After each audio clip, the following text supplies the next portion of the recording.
आपको इस supreme court की इस पूरे नई नैरेटिव को अगर हम एक्सप्लेन करें तो पहले इसकी इनसाइड स्टोरी आपको समझनी। हमने एक आंकड़ों के साथ आपको बताने की कोशिश करते हैं कि आखिर क्यों सुप्रीम कोर्ट की ये टिप्पणी आई है। इस टिप्पणी के मायने को समझने के लिए हमें इस इनसाइड स्टोरी को समझना पड़ेगा। आंकड़े क्या कहते हैं, पहले आप जरा ये भी समझिए। एक आंकड़े के मुताबिक भारत में लगभग 4,05,000 वो रजिस्टर्ड शरणार्थी हैं, जिसमें अधिकांश के म्यांमार और अफगानिस्तान से हैं। राज्यवार शरणार्थियों की संख्या की अगर हम बात करें तो भारत में प्रमुख शरणार्थी समूह और उनके राज्यवार वितरण अगर हम देखें तो आप अनुमानित तौर पर आप देखिए, आपको एक ही ग्राफिक्स के जरिए हम दिखा रहे हैं कि किस तरीके से ये अलग अलग, आप देखिए अभी ये डेमोग्राफिक का, इससे पहले का एक दूसरा आंकड़ा हम आपको दिखाते हैं जो है कि कैसे श्रीलंकाई तमिल जिनकी जो तादाद है वो 58,843 है, माफ कीजिएगा 5,843 तमिलनाडु में जो बस रहे हैं, जिसमें 108 परिवार हैं। ओडिशा में 54 शिविर हैं। तिब्बतियों की अगर बात करें तो 72,000 के आसपास तिब्बती बतौर शरणार्थी हिंदुस्तान में रह रहे हैं।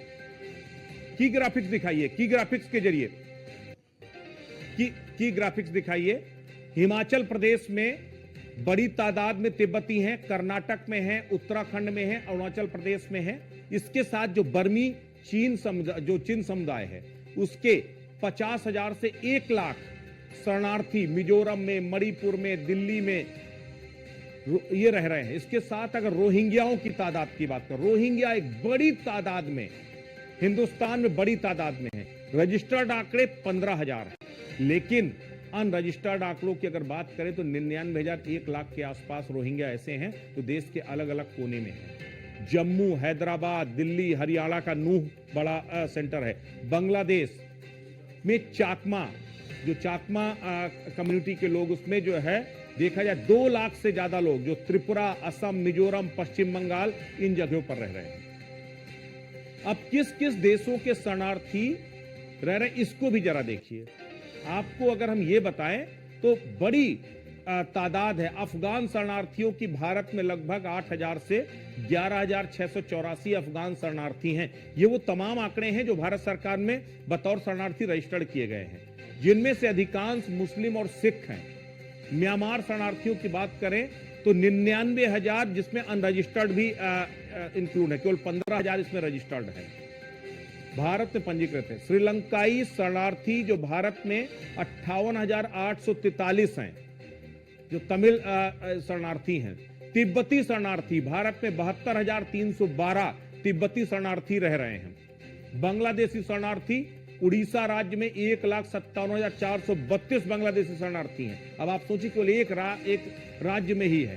पूर्वी बंगाली जो शरणार्थी हैं वो भी मध्य प्रदेश के जंगलों में बहुत सारे लोग रह रहे हैं, जो अब छत्तीसगढ़ राज्य का हिस्सा बन गया है। तो ये अलग अलग राज्यों के वो आंकड़े हैं। ये आंकड़े केवल, ये तादाद जो है वो केवल वैध शरणार्थियों की है, जो वैध हैं, मतलब लीगल वे में एक तरह से जिन्होंने शरणार्थी के तौर पर पंजीकृत कराया है। जो संयुक्त राष्ट्र शरणार्थी उच्चायुक्त कार्यालय जो UNHCR होता है वहां पंजीकृत है और भारत सरकार के पास पंजीकृत है। लेकिन इसमें से एक बहुत बड़ी ऐसी आबादी है जो इससे अलग अनरजिस्टर्ड तौर पर रह रही है, जिसमें बांग्लादेशी और रोहिंग्याओं की तादाद सबसे ज्यादा है। इसमें कुछ रिपोर्ट्स में बांग्लादेशी घुसपैठियों की तादाद तकरीबन 1 करोड़ तक बताई गई है। यूं तो इसके आधिकारिक आंकड़े उपलब्ध नहीं है, इसलिए दावे के साथ नहीं कह सकते, लेकिन रोहिंग्या आपको हर प्रदेश में मिल जाएंगे, बांग्लादेशी आपको हर प्रदेश में मिल जाएंगे। जाहिर तौर पर देश हिंदुस्तान बहुत बड़ा है और यहां पर ये जो आंकड़े हैं ये किसी खतरे की तरफ आपको संकेत देते हैं। अब सबसे बड़ी बात यह है कि हमारे देश में शरणार्थियों को लेकर कोई भी स्पष्ट नीति नहीं है। उसके पीछे की वजह क्या है? उसके पीछे की वजह है कि भारत ने जो UN रिफ्यूजी कन्वेंशन 1951 है, एक ट्रीटी थी जिसको हमने साइन नहीं किया है। 1967 का एक प्रोटोकॉल था जो शरणार्थियों के लिए था, उस पर भी हमने हस्ताक्षर नहीं किए। भारत की कोई औपचारिक राष्ट्रीय नीति शरणार्थियों को लेकर नहीं है। हर शरणार्थी समूह को अलग अलग मानवीय, राजनीतिक या कूटनीतिक दृष्टिकोण से संभाला जाता है। केंद्र सरकार विशेष मामलों में शरण देती है। अभी हाल में चूंकि सीएए का कानून बना, वो किसके लिए था? पाकिस्तानी हिंदू और सिखों के लिए था।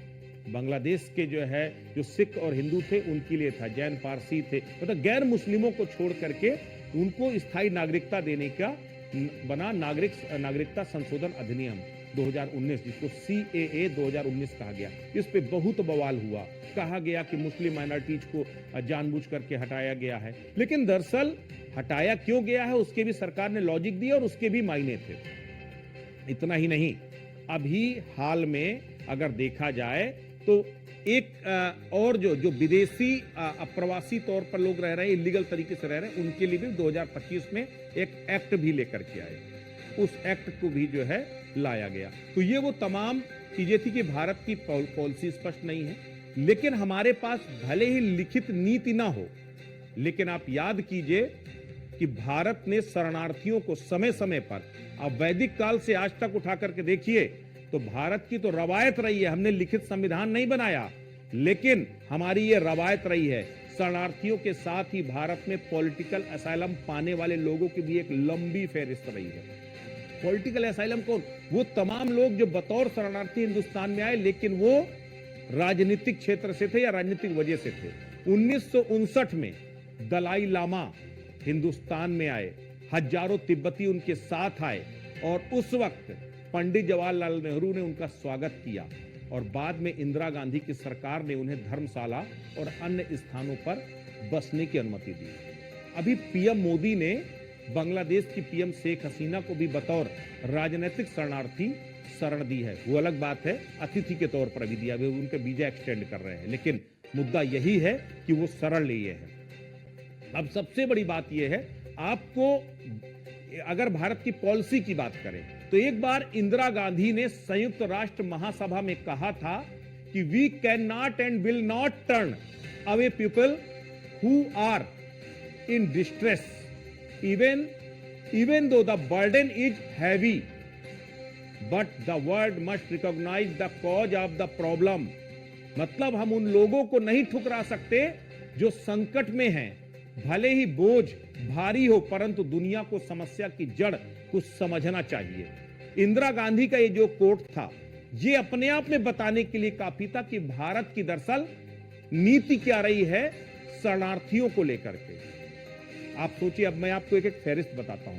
वो बड़े जो पॉलिटिकल असाइलम के तहत जिन्होंने हिंदुस्तान में रहे, दलाई लामा तिब्बती धर्मगुरु थे और शरणार्थी के तौर पर 1959 में आए। चीन द्वारा तिब्बत पर 1959 में चीन द्वारा जो तिब्बत पर नियंत्रण के बाद उनको यहां पर शरण दिया, हमने अपने तिब्बत के हिस्से पर शरण दिया। भारत की भूमिका, भारत ने उन्हें शरण दिया। धर्मशाला हिमाचल प्रदेश में तिब्बती सरकार इन एक्साइल की स्थापना की अनुमति दी, यानी कि एक तरह से स्वायत्त तरीके से जो धर्मगुरु उनका वो लगाया। इसके बाद मोहम्मद नजीबुल्लाह 1992 में अफगानिस्तान के पूर्व राष्ट्रपति थे, जिन्हें 1992 में तालिबान के बढ़ते प्रभाव के कारण भारत में शरण मांगी थी, हमने उनको भी शरण दिया। और केवल वही बस नहीं, मोहम्मद नजीबुल्लाह भारत ने शरण दिया था, काबुल में संयुक्त राष्ट्र कार्यालय में फंसे रहे और 1996 में तालिबान द्वारा मारे गए। भारत ने उन्हें भी, नजीबुल्लाह को भी दिया था। तस्लीमा नसरीन बहुत बड़ी बांग्लादेश की लेखिका थी, जिनके लेखन के कारण कट्टरपंथियों की उन्हें धमकियां मिली और उन धमकियों से डरकर वो हिंदुस्तान आई और हमने उनको शरण दिया। भारत में 2004 से वीजा प्रदान किया, जिसे नियमित रूप से नवीनीकृत किया जाता रहा। तो इस तरीके से एक एक करके वो तमाम बड़े नाम हैं जिनको हिंदुस्तान में शरण दी गई। ब्रह्मदाग मुक्ति 2016 में आवेदन किया था, भारत सरकार ने उनके आवेदन पर निर्णय लिया। वर्तमान में स्विट्जरलैंड में निवास कर रहे हैं। भारत ने उन्हें 2004 से वीजा दिया, जिसे नियमित रूप से नवीनीकृत किया गया। ये सब पॉलिटिकल असाइलम के तहत ये सब कुछ किया गया। उसके बाद अनूप चेतिया ULFA उल्फा के महासचिव थे, जिन्होंने बांग्लादेश में गिरफ्तारी के बाद संयुक्त राष्ट्र से शरण मांगी थी और बाद में उन्हें वहां शरण दिया गया। इसके साथ एक एक करके वो तमाम नाम हम आपको दिखा रहे हैं कि किस तरीके से उनको, आप देखिए मोहम्मद नशीद मालदीव के पूर्व राष्ट्रपति जिन्होंने गिरफ्तारी से बचने के लिए माले में भारतीय उच्चायोग में शरण ली थी। भारत ने उन्हें अस्थायी शरण दी, बाद में वो मालदीव लौटे और चुनाव लड़ा।